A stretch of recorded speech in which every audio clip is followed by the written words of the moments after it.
Last part के and में हमने देखा था कि एलेक्स ब्लड किंग के पैलेस में आ गया था जिसने जिया को कैद कर रखा था और वो खुद को वहाँ का राजा बता रहा था। तो एलेक्स जिया को बचाने के लिए उससे लड़ने लगा था, जहाँ अपने थंडर ड्रैगन से एलेक्स उसे हरा देता है और उसकी ये गलतफहमी भी दूर कर देता है कि वो एक राजा है। जिसके बाद वो जिया को लेकर एक जगह पर आ गया था, जहाँ जिया ने उसकी बॉडी पर दवाई लगाकर उसे हील कर दिया था। इसके बाद फिर वो दोनों उस पैलेस के ऊपर पहुंच गए थे जहां टेम्पल की मास्टर होनी चाहिए थी, पर वहां बड़ी सी चेयर थी जिस पे डार्क ऑरा था। तो एलेक्स को लगा था कि वही टेम्पल मास्टर होगी। तभी जिया ने उसके पेट में अपना हाथ घुसा दिया था। अब आगे तो इस पार्ट की शुरुआत में जब एलेक्स पीछे मुड़ के देखता है तो उसे पता चलता है कि वो जिया नहीं बल्कि टेम्पल मास्टर ही थी जो इतने वक्त से उसके साथ जिया बनकर रह रही थी। अब वो टेम्पल मास्टर अपनी सीट पर बैठ जाती है और एलेक्स से कहती है कि चलो तुम मुझे मारना चाहते थे तो मार दो।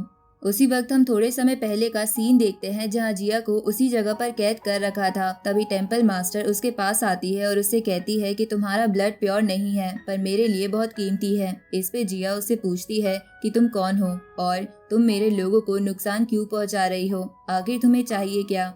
इस पे टेम्पल मास्टर कहती है कि किसने कहा मैं उन्हें नुकसान पहुंचा रही हूँ, तुम्हें तो गर्व होना चाहिए कि उनका गंदा खून डार्कनेस के साथ मिलके कुछ काम आ रहा है। तभी वो देखती है कि जिया को थोड़ी चोट लगी है, तो वो जिया से कहती है कि तुम्हारे ब्लड की हर एक बूंद मेरे लिए कीमती है, मैं इसे ऐसे वेस्ट नहीं होने दूंगी।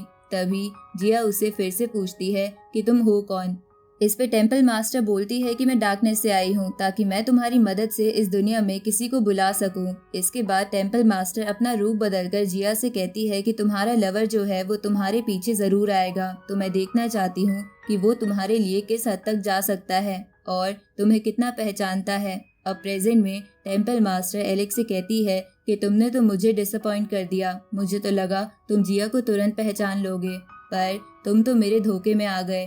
ये सुन के एलेक्स बोलता है कि मतलब तो तुम जिया नहीं हो। इस पे टेम्पल मास्टर कहती है कि मैं वो बेवकूफ बिल्कुल नहीं हूँ जो तुम्हारे मरने की न्यूज सुन के कई सालों तक दुख मनाती रहूं और तुम्हारे जिंदा होने की खबर सुन के खुश हो जाऊं। ये सुन के एलेक्स उससे पूछता है कि तुम्हारा मकसद क्या है, जिस पे टेम्पल मास्टर कहती है कि वो तो तुम्हें जल्द ही पता चल जाएगा, पर मैं सोच रही थी कि अगर तुम मेरे साथ कोऑपरेट करते तो मैं तुम्हें थोड़ी देर और जिंदा छोड़ देती ताकि जिया के अंदर जो ब्लड है उसे प्योर होने का वक्त मिल जाए, लेकिन तुम तो बस बदले के मूड में हो जिससे मेरा प्लान चौपट हो सकता है, इसलिए मुझे तुम पर ताकत का इस्तेमाल करना ही होगा।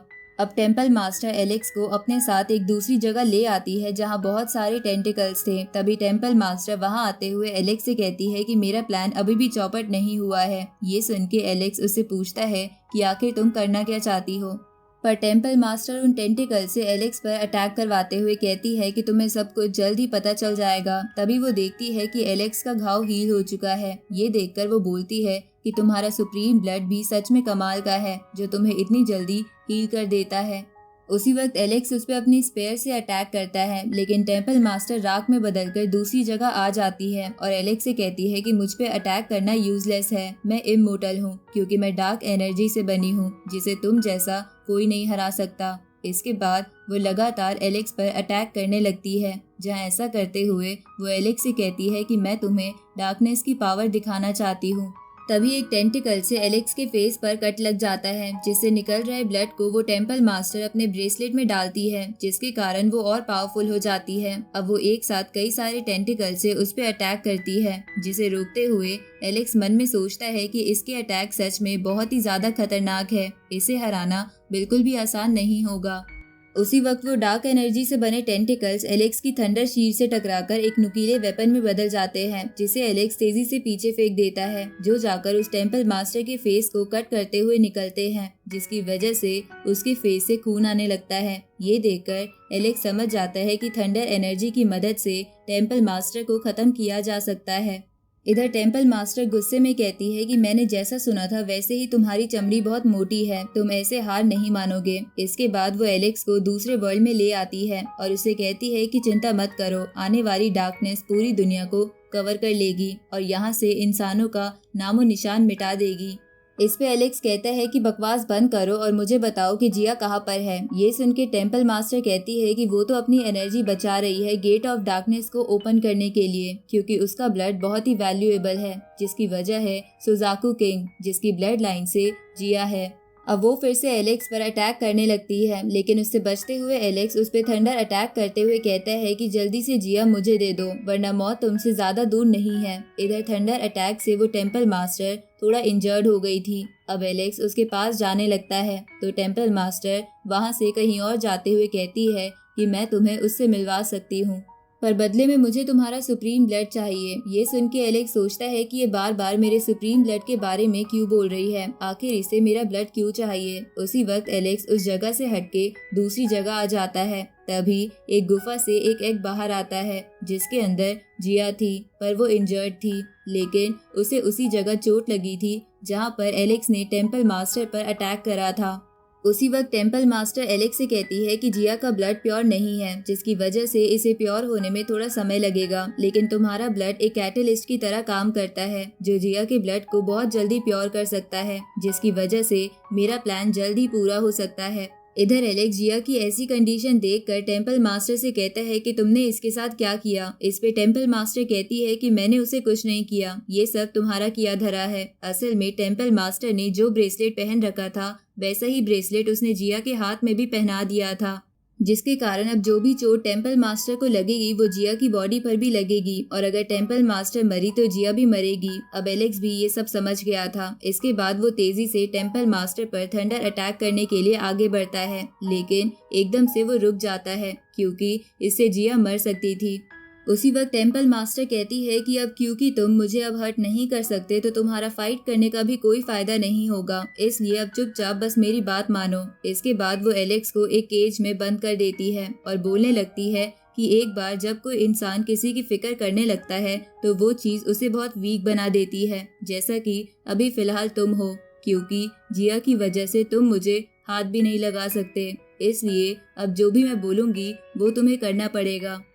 उसी वक्त टेम्पल मास्टर बड़ी बड़ी चेन्स आसमान से बुलाकर उससे गेट ऑफ डार्कनेस को खोलने वाली की को एक जगह खड़ा कर देती है, जिसके बाद वो एलेक्स के केज को उस की पर रख देती है। अब वो की एलेक्स के हाथ पैर पकड़ लेती है और फिर उस की पर बना स्टैचू एलेक्स के अंदर से उसका ब्लड खींचने लगता है, जो निकलकर जिया के ऊपर जा रहा था ताकि उसका ब्लड जल्दी से प्योर हो जाए।